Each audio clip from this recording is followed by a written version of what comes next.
unang lahat ay tumayo, inaanyayahan kong lahat ay tumayo sa mga kasama ko dito sa loob ng ating pinagdadausan, ating bibig service.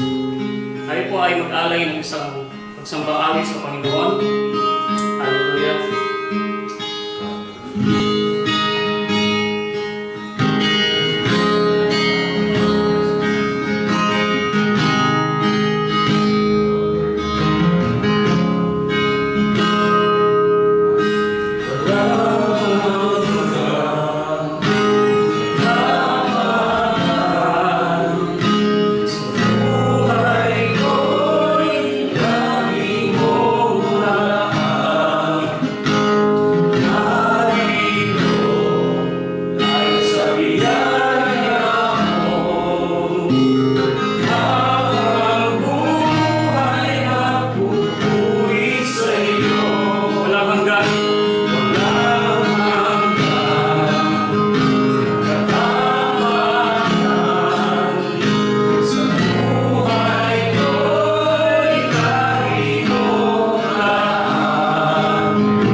pasalamat at nagdala mo po kami ng may lakas at kagalakan sa aming mga puso.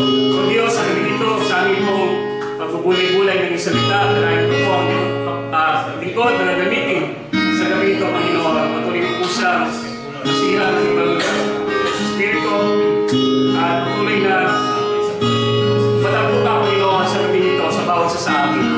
At ito po ang aming panalangin na may pasalamat sa pangalang ni Jesus. Amen. Amen.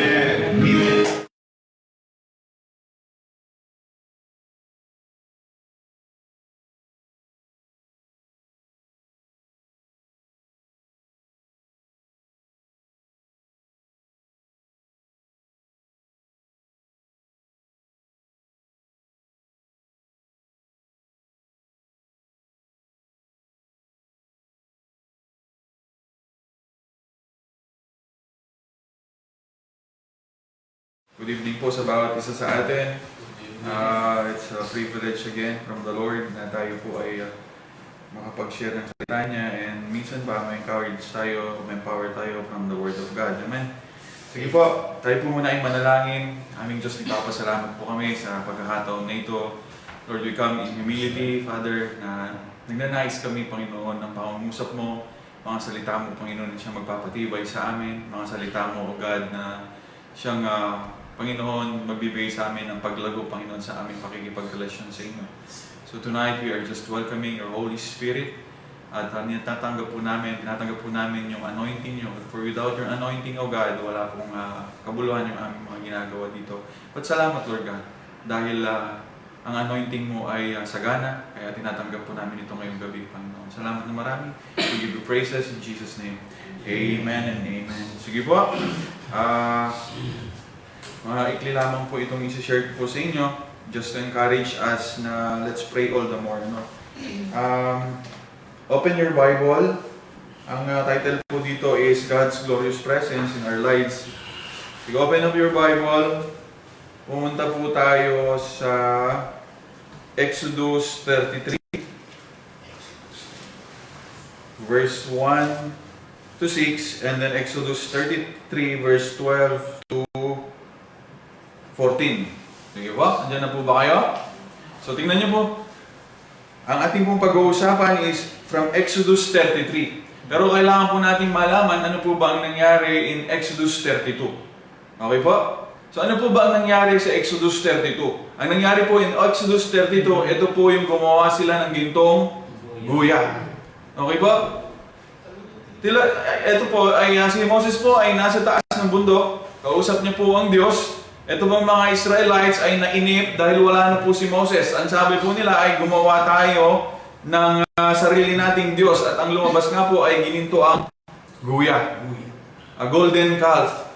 Pagka minumuni-muni po natin siguro I believe ito na po yung pinakamatinding offense that will grieve the heart of the Lord, yung sumamba tayo sa Diyos-Diyosan. Itong mga Israelites, especially Israelites, alam niyo po, kung titignan niyo po ninyo ang lakbayin ng mga Israelites ay talaga namang lahat ginawa na ng Diyos. Imagine niyo po, lahat ginawa na ng Diyos. Yung 10 plagues, pinakita ng Panginoon, yung miracles niya, kung paano niya hinati ang dagat, kung paano kinatugunan ang kanilang pangangailangan. Imagine niyo po yung maglalakad sila sa araw, pillar, clouds by day, fire by night. Ganun po ang sumasama sa kanila. Napaka-baby ng mga Israelites. And yet, sa kabila ng lahat ng ginawa ng Diyos, para makilala na may totoong Diyos sa kanila pong buhay, ano pong ginawa nila? Sila po ay gumawa ng sarili nilang Diyos, at yun nga po ang lumabas, a golden calf. Imagine how offensive or kung paano grieve ang puso ng Panginoon sa ginawa po ng mga Israelites na ito. Imagine, lahat ginawa mo para may ipakilala mo na totoo kang Diyos. Willing ka, yung long-suffering of God, talaga naman napakahaba ng pasensya ng Diyos dahil pinapakilala niya nga na totoong may Diyos sa mga Israelites. Pero sa kabila ng lahat ng yon ay grabe po, gumawa sila ng ibang Diyos. Gaano po kasakit sa Panginoon yon. Kaya nga po, yung tono po ng Diyos in Exodus 33, makikita po natin, medyo pagka ina-assess niyo po ang tono ng Diyos sa pagkakasabi niya kay Moses, medyo yung magkakahalong lungkot, magkahalong galit, magkahalong pagluluksa ang puso ng Diyos when it comes to Exodus 33. Basahin po natin, ano? So ito na po, 32, gumawa sila ng ginintong guya. Ito po yung kanilang sinamba, nagalit po ang Diyos. Exodus 33, ito ang kanyang utos sa mga Israelites. Basahin po natin. Then the Lord said to Moses, "Depart and go up from here, you and the people whom you have brought out of the land of Egypt, to the land which I swore to Abraham, Isaac, and Jacob, saying, to your descendants I will give it. And I will send my angel before you, and I will drive out the Canaanite, and the Amorite, and the Hittite, and the Perizzite, and the Hivite, and the Jebusite." Verse 3, "Go up to the land with milk and honey." Ito po yung matinding sinabi ng Panginoon. "For I will not go up in your midst, lest I consume you on the way, for you are a stiff-necked people." And when the people heard these great tidings, they mourned, and no one put on his ornaments. For the Lord said to Moses, to the children of Israel, "You are a stiff-necked people. I could come up into your midst in one moment and consume you. Now therefore take off your ornaments, that they may know you what to do to you." So the children of Israel stripped themselves of their ornaments by Mount Horeb. So dahil nga po mga kapatid sa ginawa nila in Exodus 32, alam niyo po ba, napakalapit po ng Diyos sa mga Israelites. Nung nilabas po ng Diyos ang Israelites out of Egypt, napakalapit po ng Diyos. Pag nag-complain po sila, walang problema, tinutunugan ng Panginoon ang kanila pong complain ng kanilang mga daing. Gusto nila ng karne, andyan ang karne. Gusto nila ng tinapay, andyan ang tinapay. Gusto nila ng tubig, andyan ang tubig. Pero sa kabila nga ng lahat ng yun, sabi ko nga, sa pagpapakilala ng Diyos na totoong Diyos, gumawa sila ng sariling Diyos. Kaya ang tono po ng Diyos in Exodus 33, sinesend niya na po si Moses. Pumunta na kayo sa land flowing with milk and honey, and I will send my angel, sabi po ng Panginoon, and I will not go with you. Ang hirap po na. Sa lakbayin na ito, kasama mo lagi ang Diyos. Pero dahil sa ginawa nila, doon ko nakita, sobrang lungkot ang puso ng Diyos. Kaya sabi po ng Panginoon, "I will not go up with you, lest I consume you in the midst of your congregation, in the congregation." Nasusundan po po natin. Amen. Siguro naman may dahilan ng Diyos para magluksa. Siguro naman may dahilan ng Diyos para masaktan. Amen po. Sa atin po, halimbawa tayo po, pinaranas na ng Diyos ang lahat ng pagpapala sa buhay mo. Pinaranas na ng Diyos lahat ng kanyang kabutihan sa buhay natin. And yet you choose other gods other than the Lord. Pinipili pa rin natin ang ating mga sarili. Pinipili natin pa rin ang ating Diyos sa mundong ito. Gaano kaya kalungkot sa Diyos yun? Ako naiintindihan ko kung bakit sinabi ng Panginoon, "I will just send my angel." Ang angel ko na lang ang papadala ko para sumama sa inyo. Hindi na ako sasama sa inyo. May kasamang pagtatampo po ba yan? Pero napakaganda po nang nangyari kasi po, si Moses po intercedes for the Israelites. Okay po, pag binasa po, hindi ko na po babasahin. Exodus 33, verse 7 to 11. Si Moses po siya po ay intercedes with he stood in the presence of God in behalf of the people. Dahil ngayon ang tono ng Diyos na hindi na ako sasama, sabi po ng Diyos sa mga Israelites, si Moses po ay nag-i-intercede para sa mga tao, para sa mga Israelites. At I believe, yung kapangyarihan ng intercession ay until now, ay ino-honor pa rin ng Diyos. Intercession is that you stand in the front of God and you pray for someone else. At ito po yung ginagawa natin sa prayer meeting, di po ba? Naririto po tayo sa prayer meeting. We stand in the presence of God and we are praying for someone else. At I believe, same God that honors Moses is the same God that we worship sa ating panahon, and He will honor ito pong mga panalangin natin para sa mga ibang tao. Okay po? Pero tignan po natin, one thing I've learned, ito po yung natutunan ko sa pagbabasa po ng kung paano ang karakter ng Diyos ay natututunan natin sa pagbabasa ng Biblia. Ito po yung masasabi po natin na sana maghari sa atin. Sana ito po ay manatili sa ating mga puso. Ano po yun? Humility change the tone of God. Nasusundan po ba natin? Pagdating sa pagpapakumbaba, kaya niyang baguhin ang damdamin ng Diyos. Sapagkat kapag itinuloy po natin, eto po, in Exodus 33, verse 12 to 14, nagsabi po ang Diyos, nangako siya, my presence will go with you and you will have rest, sabi niya kay Moses. And my point is this, mga kapatid ko, sa atin pong mga tao, sa atin pong especially mga mananampalataya, pagdating sa pagpapakumbaba sa Panginoon, lagi po yang may puwang sa kanyang puso. Kahit naman, sabi ko nga, ito na po yung pinaka-offensive na ginawa po ng mga Israelites, ang sumamba sa ibang Diyos. Pero dahil nga si Moses ay nagpakumbaba, at ang pagpapakumbaba ay ino-honor ng Diyos, and God listened to the prayer of Moses, and God listened to the petition of Moses.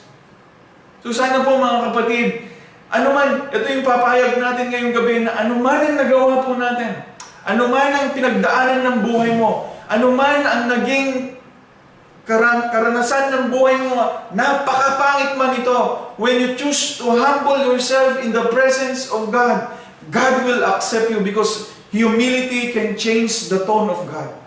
Andyan po kayo. Ang pagpapakumbabay kayang baguhin ang damdamin ng Diyos. Maraming pagkakataon po, pag binasa po natin ito, halimbawa po mga kapatid, sa book of Jonah, nabasa niyo na po ang Jonah, ang kasamaan po ng Nineveh ay umabot na sa kalangitan. Pero dahil nga preach po ni Jonah ang magandang balita mula sa Diyos, all together, sila po they choose to humble themselves before the Lord. At ano pong ginawa ng Panginoon? Binigyan po sila ng pagkakataon. So minsan pa sa ating pong mga mananampalataya, tatandaan niyo po sana, humility can change the tone of God. Amen. At sa atin po, sa panahon po natin, kailangan mapag-usapan din po natin, what is biblical humility? Para mailinya po natin, ano ba nga ba ang totoong pagpapakumbaba sa harapan ng Diyos? Ito po ba yung pagpapakabait? Ito po ba yung paggawa ng mabuti? Ito po ba yung totoong pagpapakumbaba sa Diyos? Buti na lamang may 1 Peter 5, 6, and 7. Ano po sabi doon? Humble yourselves before the Lord, and in due time He will exalt you. Paano? May kama po yan. Ibig sabihin ng continuation po ng sentence. Paano po ang pag-humble in the presence of God? Casting all your cares upon Him because He cares for you. So ang totoo pong pagpapakumbaba sa harapan ng Diyos, alam niyo po kung ano yun? Ang marunong ka, natututunan mong itaas ang lahat ng aalalahanin mo sa Diyos. Yun ang totoong pagpapakumbaba sa Diyos. Nandun na po ba tayo sa aspetong yun ng ating buhay? Yun po ang totoong pagpapakumbaba sa Diyos. Yung marunong ka, yung alam mo na itaas ang suliranin mo, ang iyong worries in life sa Kanya. Yun ang totoong pagpapakumbaba. Sapagkat halimbawa, ako po may pinagdadaanan sa buhay at hindi ko ito binibigay sa Panginoon. Para bang ang yabang ko sa Panginoon? Hindi po ba? Para bang sinasabi ko, Lord, hindi ko binibigay itong concern, hindi ko binibigay itong anxiety ko, hindi ko binibigay itong worries ko sa buhay ko. Bakit? Kaya ko na to. Di ba't mukhang mayabang yun? Amen pa tayo dahil. Mukhang mayabang yun. Pero kapag ka may suliranin ka, the beginning of your challenge in life, natututunan mo nang ibigay lahat sa Panginoon, ito po talaga yung totoong pagpapakumbaba sa harapan ng Diyos. And God is teaching us biblical humility. Ang ating pong mga cares, mga anxieties, ipagkatiwala nyo sa Diyos. At ang pangako po ng Diyos doon, He will exalt you in due time. Siya ang magtataas sa inyo. Amen. Amen? Napakagandang pangako. Pag hinimay-himay po ninyo yung pangakong yun, sa takdang panahon dahil nagpakumbaba ka sa Diyos, itataas ka ng Diyos. Amen. Amen. So una po mga kapatid, grievous act,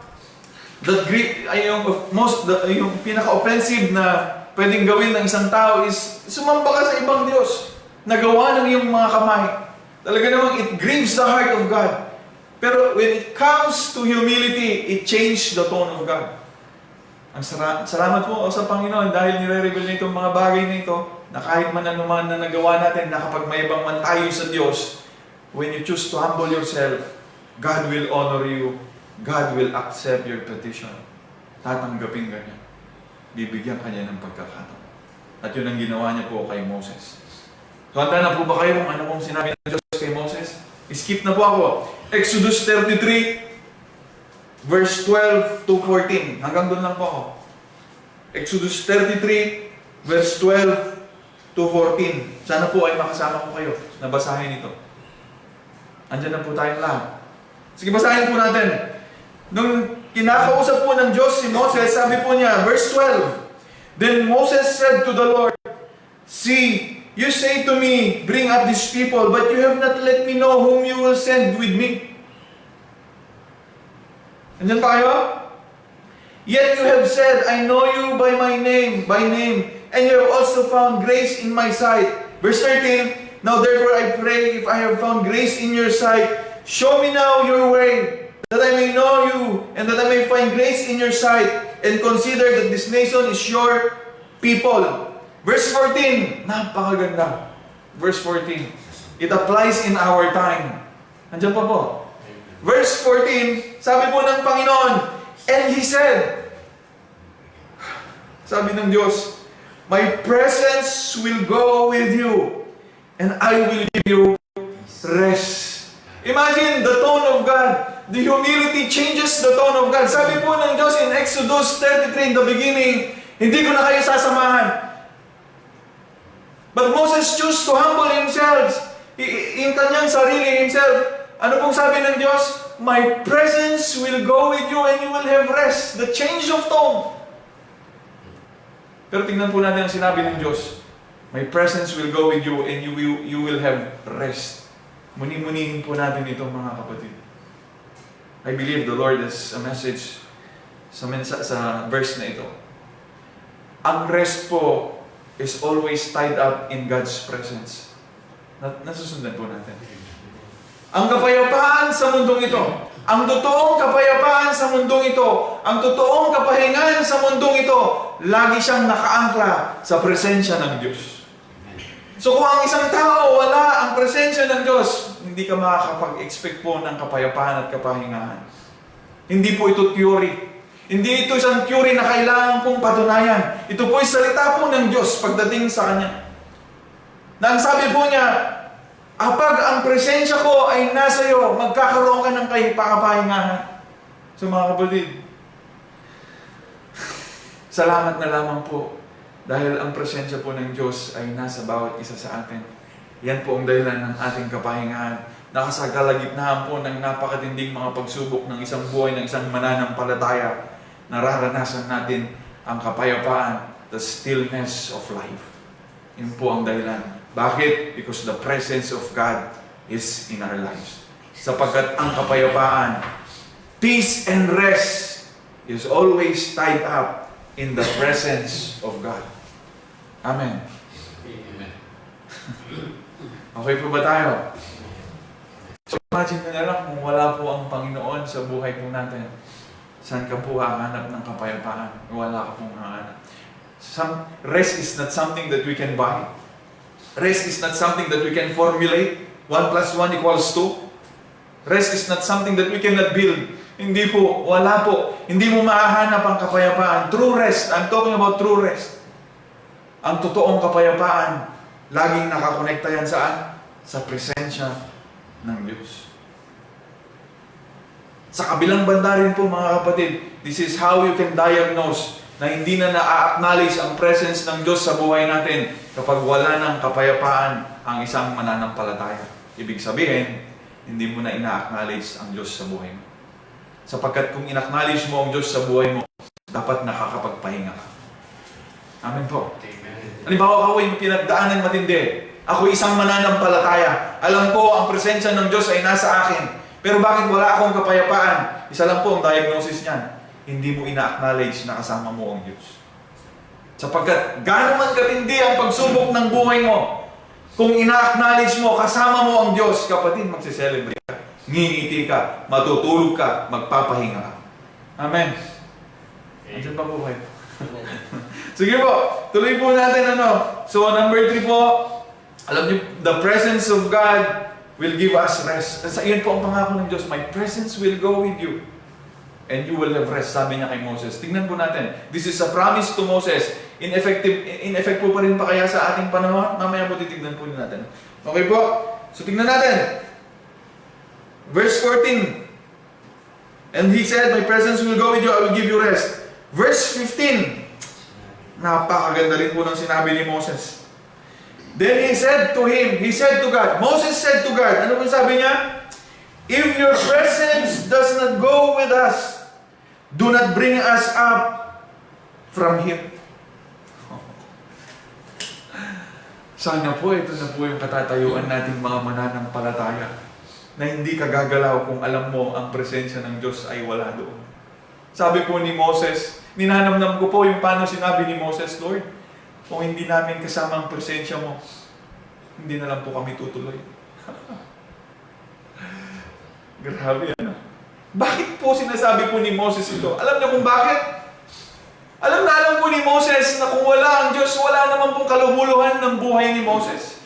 Si Moses po siya po ay pumunta sa Mountain of Refuge dahil nakapatay po siya.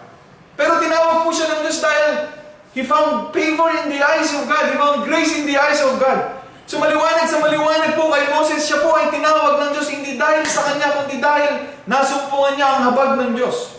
So una pa lang, his calling is from God. So kung wala ang Diyos, walang pagkakatawag kay Moses. Pangalawa po, ang abilidad po ni Moses, mga kapatid, ay galing din sa Diyos. Di pa nga po si Moses ay isang bulol. Mahirap magsalita. Bulol, kapatid, mahirap magsalita. And God is sending him to be the ambassador of Israelites. Kakausapin niya ang pinuno ng Egyptian. Kung tayo po, mga kapatid, may ambassador tayo sa ibang bansa in America, magsisend ka ba ng bulol? Hindi mo gagawin yun. So alam ni Moses, mga kapatid, that even his ability na makipag-communicate kay Pharaoh, galing yun sa Diyos. Okay po? Even sa pabor, na makausap niya si Pharaoh, galing din yun sa Diyos. Imagine nyo, pinuno ng Egypt, bibigyan niya ng panahon para kausapin si Moses. Sabi ko, pwede ba yun? Pwede ba yun? Pero napakaganda po ng plano ng Diyos.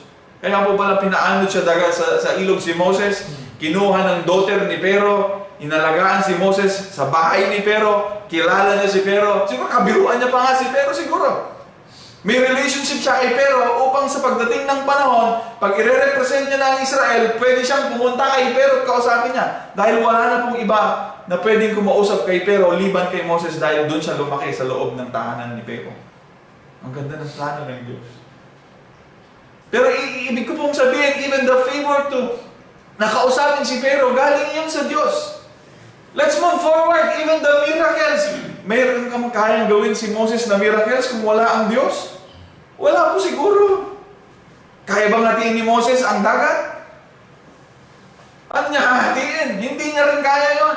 Power po ng Lord ang naghati ng dagat. Pinadala po ng Diyos ang east wind para hatiin ang dagat. Ang miracles and wonders, even his strength, lahat yun ay galing sa Diyos. Alam niyo po namatay si Moses, 120 years old, ni hindi humina ang kanyang katawan, sabi po ng Biblia, at pati yung mata niya hindi nanlabo. So alam ni Moses na walang saysay ang kanyang buhay kung wala ang Diyos. Kaya po sabi niya, Lord, kung hindi ka namin kasama, huwag na lang. Sana po nandun na po lahat tayo, no? Na pagka may balak ka, may desire ka sa puso mo, sasabihin mo sa Diyos, Lord, hindi po ako mag-step forward kung hindi kita kasama. Dahil alam ko, walang magiging saysay ang aking gagawin kung hindi kita kasama. Alam ni Moses yun. Kaya yun ang pinapamanhik ni Moses sa Diyos. Sabi niya, Lord, kung hindi ka namin kasama, huwag mo na lang kaming dalhin sa gusto mong pagdalan sa amin. Oh, may we have this kind of heart that in everything, we will desire the presence of God. Yun po ang aking panalangin. Ako din po ay nananalangin din sa aking buhay na ano man ang gawin ko, una kong i-desire yung presensya ng Diyos. Especially yung buhay ko po, wala na pong saysay yung buhay ko. Nung hindi ko pa nakikilala ang Panginoon, wala pong saysay yung buhay ko. Pero salamat nagkakaroon na ng kabuluhan, may kabuluhan na ang buhay ko dahil nasa presensya na ako ng Diyos. Amen? Amen. Amen. And lastly, sabi ko na po kanina sa inyo, sabi po ng Diyos kay Moses, pangako ng Diyos, my presence will go with you and you will have rest. Ito po bang presence na ito ay pangako rin para sa atin o para kay Moses na lang dito? Sapagkat ang presensya ng Diyos, yun ang gumagawa lagi ng pagkakaiba sa kalagayan ng isang tao. Yung presensya ng Diyos kay Moses, yun ang gumawa ng napakadinding pagkakaiba sa buhay niya. Ito po ba'y pangako rin para sa atin? Mas maganda po yung ating kalalagayan kaysa kay Moses. Alam niyo po kung bakit? Buksan po natin ang John chapter 13. This is one of my favorite verse. Chapter 13. 14 po. Chapter 14. Verse 15, 16, 17, and 18. Ito po, one of my favorite verse. Napakabango. Salita ng Diyos na napakabango para sa atin. Andiyan na po kayo? Sabi po ng Panginoong Jesus, speaking about the Holy Spirit, the Helper, Jesus promised another Helper. John 14 verse 15, if you love me, keep my commandments, sabi ng Panginoon. Verse 16, and I will pray the Father, and He will give you another Helper, capital letter H, that He may abide with you forever. Andyan ko kayo. Ano kaya ang tinutukoy ng Panginoong Helper sa atin? That He will be with us and will abide with us forever. That is the Holy Spirit. Okay po? Ang forever po ay gaano katagal? Gaano katagal po ang forever? Sabi po ng Panginoon, ito po, in the upper room, bago po siya pumanong kinabukasan, sabi niya, I will pray to the Father, and He will give you a helper. At ano po ang gagawin ng helper na to? That He may abide with you forever. In the time of Moses, mga kapatid, kapag na-disappoint mo ang Diyos, ang kanyang presensya pwedeng magbago. Pwede kang iwan ng presensya ng Diyos. Kaya sabi po ng Panginoon sa mga Israelites nung sumamba sila sa Diyos-Diyosan, ang presensya ko hindi nasasama sa inyo. Pero ang presensya ng Diyos na ipapadala niya in the Holy Spirit, kapatid, He will abide with you forever. Sino pong mas may magandang katatayuan ngayon? Kay Moses o sa atin? Forever po ito. In their time, mga kapatid, if you disappoint God, ang presensya ko, hindi na ako sasama sa inyo, Moses. Pero sa atin, the Helper will come and He will abide forever. Sana po, hindi nyo kalimutan yung forever. Ang forever po ba, mga kapatid, ay kapag hindi ka na mabait, nasira na yung salitang forever? Hindi po masisira na po yung salitang forever. Tuloy lang po natin. Verse 17. Even the Spirit of truth. So we are talking, capital letter S. We are talking about the Holy Spirit, whom the world cannot receive because it neither sees Him nor knows Him. But you know Him, speaking about the Holy Spirit, for He dwells with you and will be in you. Imagine niyo po yan? Napakaganda. Ang na-experience po ni na Moses, andyan pa po tayo. Ang na-experience po ni na Moses, na presensya ng Diyos is with them only, but not inside of them. Sa atin po, ang presensya po ng Diyos ay nananahan inside of us and with us. Kaya hindi na po mawawala yan. Nung tinatanong ko po mga kapatid, Lord, bakit kailangan ang Holy Spirit ay nasa atin? Pinag-aralan na po natin, selyo po natin ito ng kaligtasan. Ito rin po yung tanda na ikaw ay pag-aari ng Diyos ayon sa Book of Ephesians. Ito rin po yung nagsusumigaw at nagtumitestigo na anak ka ng Diyos, itong Holy Spirit na ito. Pero napakaganda. The Holy Spirit is inside of us and with us. So I believe, mga kapatid, inside of you, outside of you, gusto kang pagtagumpayin ng Diyos. Nasusundan po natin? Kasi pwede kang magtagumpay. Kumikilos ang banal na Espiritu outside of you, pwede kang magtagumpay. Pero inside of you, lagapak ang damdamin mo. Pero napakaganda po ng ginawa ng Diyos. That inside of you, gusto ka niya magtagumpay. And outside of you, gusto ka rin niya magtagumpay. Kaya ang banal na Espiritu ay nananahan inside of you and outside of you. Kaya na Moses po, hindi nangyari kina Moses yun. Na-experience po lang nila ang presence ng Lord with them. Kasama lang nila. Pero hindi nanahan inside of them sa atin po. Ang presensya po ng Diyos ay nasa atin at kasama natin. Amen? Amen. At ito na po ang final take home po natin. Kung ang presensya ng Diyos ang gumawa ng pagkakaiba sa buhay ni Moses, I believe ito rin po ang pagbibigay ng pagkakaiba sa buhay natin. The presence of God inside of us, the glorious presence of God outside of us. Ito po ang maggagawa ng pagkakaiba sa buhay natin. Ang presensya po ng Diyos ang magdadala sa atin sa pabor. Ang presensya po ng Diyos ang magdadala sa atin sa kanyang mga plano. Ang presensya ng Diyos ang magdadala sa atin sa katagumpayang binibigay at niredy ng Diyos sa ating buhay. Amen? Amen. Tandaan niyo po, alam ni Moses na na-achieve lahat, na-accomplish lahat ni Moses, lahat ng napakaraming na-achieve ni Moses.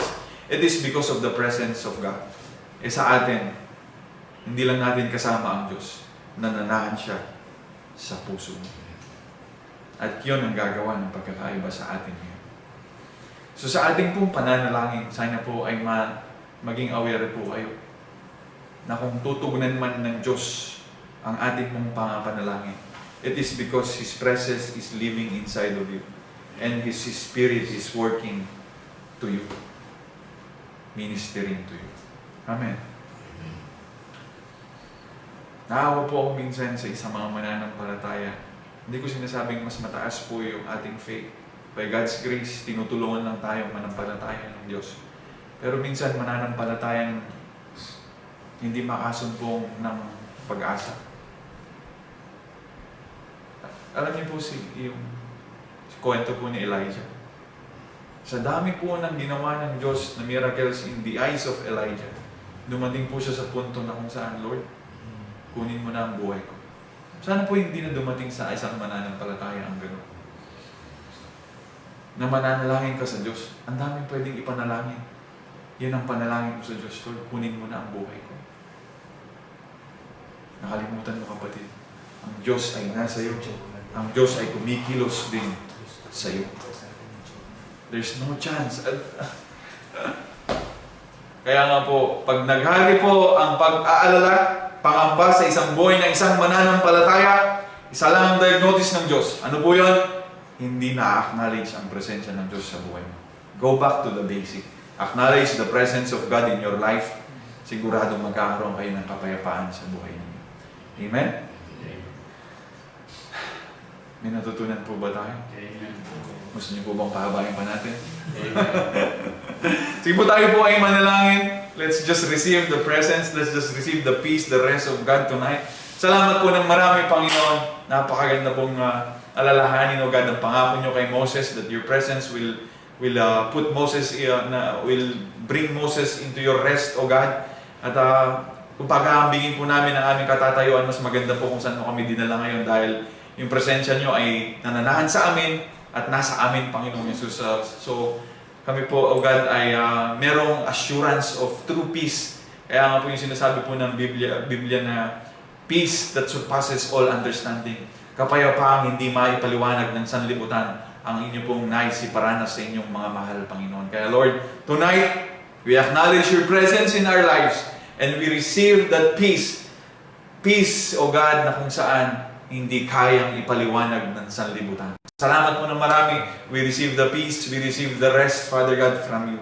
Thank you, Lord. Mabuhay, Panginoon, itong mga salitang ito sa aming mga puso at makita po namin ito, Panginoon, sa aming buhay. O God, sa mga oras po, itinataas ko na lang po ang bawat isa sa amin, sa mga oras po na mapasukan po kami ng kalungkutan. Lord, remind us na kasama ka namin sa aming buhay. Ito ang isang dahilan. Ito na yung pinakamatinding dahilan upang kami po ay magkaroon ng kapayapaan sa aming buhay. Salamat na marami, Ama. Pagpalain niyo po ang bawat isa sa amin. Salamat sa mga salita niyo. Pinupuri ka namin sa aming kalagitnaan. This all we pray in Jesus' name. Amen. Amen.